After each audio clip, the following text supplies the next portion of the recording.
From the magnificent Midwest, it's the Suzanne Venker Show, where men and women are equal in value but wildly different by nature. Join us here every week when we challenge the culture's hugely flawed narratives about men, women, sex, and love. From coast to coast and from around the world, thank you for joining us. So today's episode is a podcast about a podcast. I have come across a new podcast I didn't know about called The Roommates. Some of you may know of it. Let's see here. It's I can't give you the summary of what it's about because they don't do a very good job of writing that on their podcast page. But at any rate, it's basically about relationships. It's two black guys named Chris Below and Hafiz Boku. I hope I'm pronouncing that right. And they have all kinds of guests on. They just talk all things. I mean, so far, I think they talk about more than relationships, but what I've gathered so far is primarily that. Hence my interest in it. And they had Jordan Peterson on last week. So if you're looking for that particular episode, again, the podcast is called The Roommates. It's episode 273, and they titled it The Goat's Wisdom. And the topic was why men today are single. And they pointed to, at least I think they pointed to, there was a Pew study from this month, October, showing that men are now more likely to be single than women. And these two gentlemen on The Roommates asked JP, Jordan Peterson, why he thinks that is. And he gave, a whole explanation, which again, if you want to listen to that, you can go to episode 273 of the Roommates podcast. But I had kind of an interesting response to his response, to Jordan's response.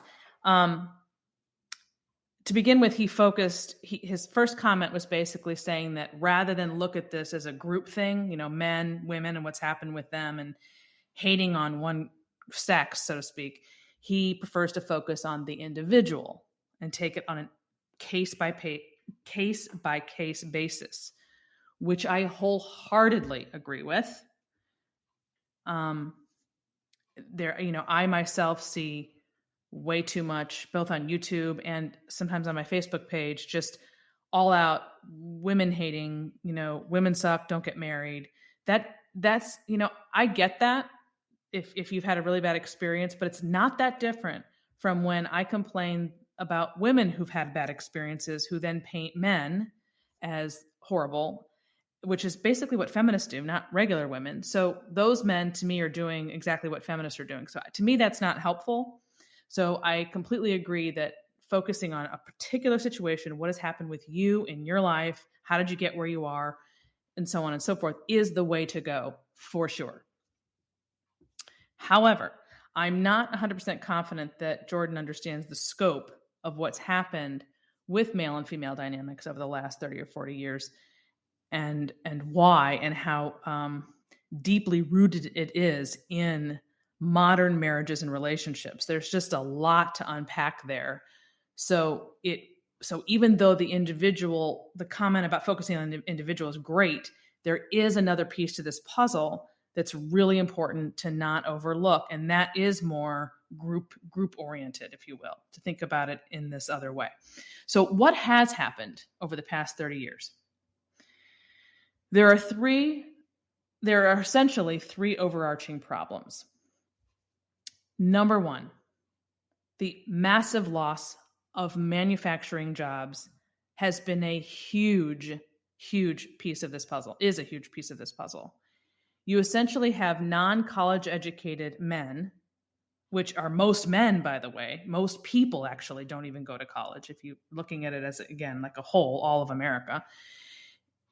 Physical labor, manual labor, trades. This has always been, until recently, not only a respectable, but the majority of types of jobs that men and or women, but men do. So the idea that they have to go to college to be worthy of a woman was not a thing in the past. So with that loss of, with with the loss of manufacturing jobs combined with more and more women going to college, much more so than men, 60-40 now, we end up with essentially a gender problem because women prefer to marry men. I've said it a million times before. I'll say it a million times again, who are of equal or higher status than they. And so you have a bunch of non-college educated men who can't find women in their same socioeconomic level because now all the women are going to school, going to college at such high rates, and the men aren't. So if they're not financially stable, the women are just going to overlook them altogether. So it's not even necessarily that they have to be. I mean, it is both. It's a college educated woman is going to want a college educated man, no question. But more to the point is that these loss of manufacturing jobs and even trade schools, although I think that's going to become even bigger going forward, especially for men who are now not going to college. You still have a disconnect between the education level and the ambition level of men and women today. And we're seeing this left and right. We have high achieving women with not enough high achieving men.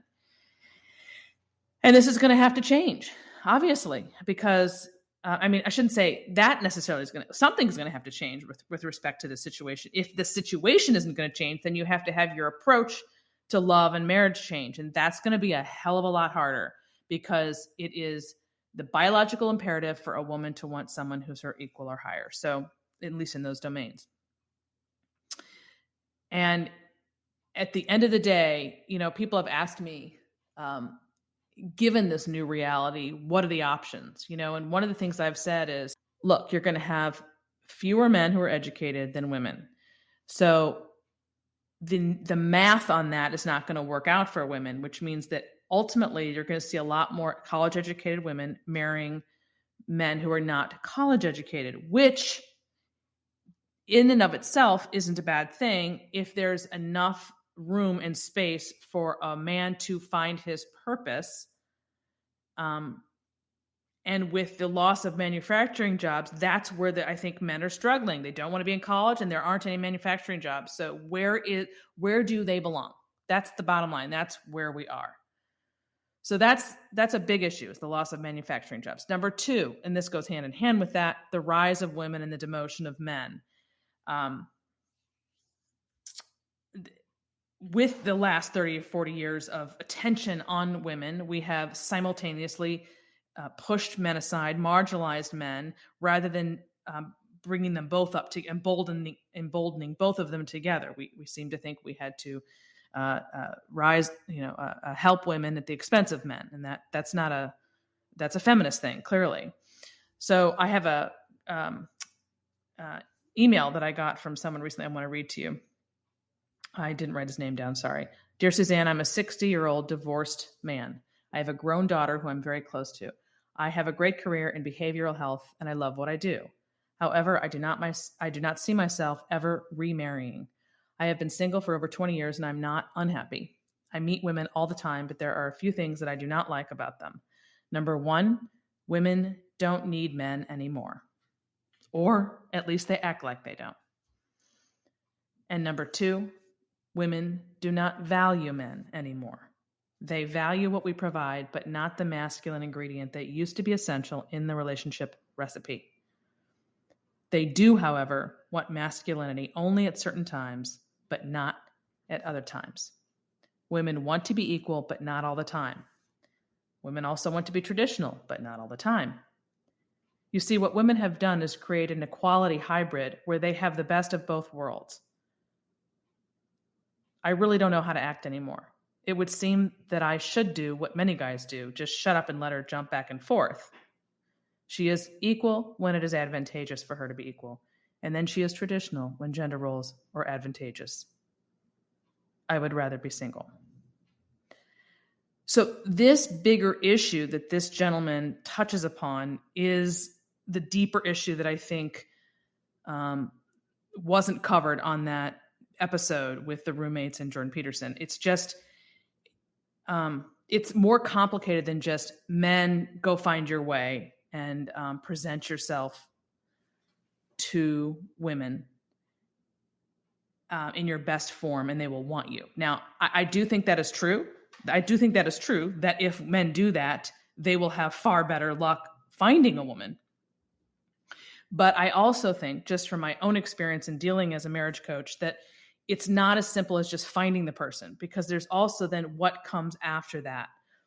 And how are these changes going to manifest themselves in the daily life over the long term, over the decades coming up after you've married with children? And that's really very often where problems come up. So even if you could deal with the dating issue and the finding a spouse or a relationship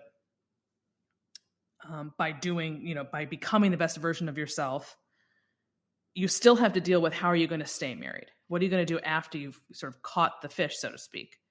And that's mostly where I'm focused on. So that's the second one, is the rise of women and the demotion of men. And then the third thing is the astronomical rise in single motherhood, which has resulted in chronic father absence, which in turn results in weak men. Because a boy who doesn't have a father at home to teach him and guide him into manhood is going to struggle for years, essentially trying to figure things out for himself. That's what he's left with. It's no different than if a girl were left without her mother, which, by the way, we never talk about that. Not because, it's obviously not the issue that fatherlessness is, so that's why we don't. But also, if you think about it with respect to that and compare it to that, it's all of a sudden crystal clear. Well, yeah, a girl without her mom would be lost. But we're not acknowledging the significance of that for boys. They have to essentially teach themselves how to be a man if there's no father in the home. A mother can't do that. She can be a fantastic mother, but she cannot be a father. Period. End of story. It can't happen. And that's why we have a nation of men who are soft and weaker. Some never figure things out for themselves. So if they don't struggle, not having had a father, to figure out what it means to be a man, they either struggle, or they never get it. They never do become a man. And interestingly enough, Laura Ingraham on Fox News covered this just last week in a segment entitled, "Where Have All the Men Gone? America's Quiet Crisis, the Rise of Weak Men." Let's take a listen. Now, the fact is, the natural instinct of most men is to protect women, but that's slowly being beaten out of them by angry feminists or overly feminine men who love submissive types. This seems especially to be the case in more liberal urban areas, and the consequences are horrifying. Now, something that happened in a Manhattan subway car when a woman told a perturbed African-American man to take a chill pill. Watch. Say the word chill pill. Yes. Yo, you wildin'. She a female. What? That's OD. Well, that went on and on, but notice what didn't happen. Not a single man on that train intervened. A more shocking incident took place in Philly last week when a woman was raped on the L train with other passengers aboard. Not a single one did anything to help her. And earlier this week in San Francisco, it was a young woman who chased down a man who pushed an elderly Asian lady to the ground. When the woman confronted the assailant, she was stabbed 3 times. Where were the men? Frankly, the mass feminization of men should trouble women the most. The victims in all those heinous attacks were women who were overpowered by bad men. And because the cultural elites and institutions have spent years villainizing masculinity, there were no good men willing to step in to save them. And that's the angle.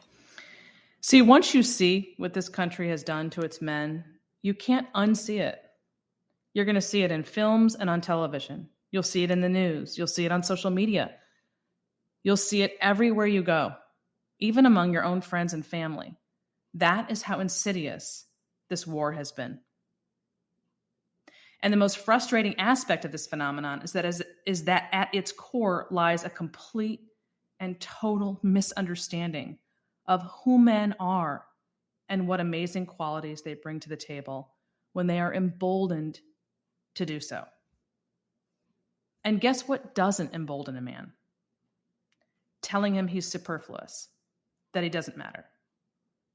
Letting him know that women rule the world now and that he'll have to get in line with her requirements if he wants a seat at the table. When a woman can't see men for who they really are, her life becomes consumed with the bitterness and resentment she's been taught to harbor.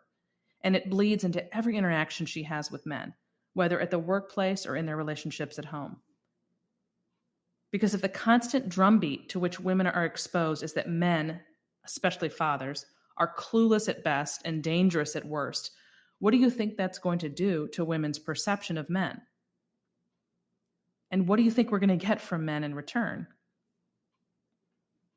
As one of my Facebook followers named Erica wrote on my page when I posted the Laura Ingraham segment, wrote, quote, "This is what Suzanne Venker has talked about extensively on her forum. These feminists are reaping their fruits.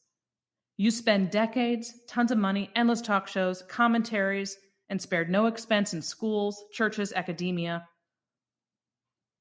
homes, berating men, talking down their God-given mandates to be heads of their household and to discipline. And you're even now changing genders of boys to fit your image to prove your point. And you turn around and have the audacity to ask where all the men have gone. Which men could possibly be missing? I wonder where they are. We're bombarded with whatever a man can do, a woman can do better, right? How is that working out now? Indeed. How is that working out now? And that ends this hour of the Suzanne Venker Show. Before you leave us, I'd appreciate it if you'd take 1 minute to give us a review at Apple Podcasts or whatever platform you use. If you've done that already, or if you can't leave a review on your podcast player for some reason, please consider sharing the show with a friend or a family member. Word of mouth is the primary way we get the word out about the Suzanne Venker Show. Thanks for listening, everyone. Have a great week.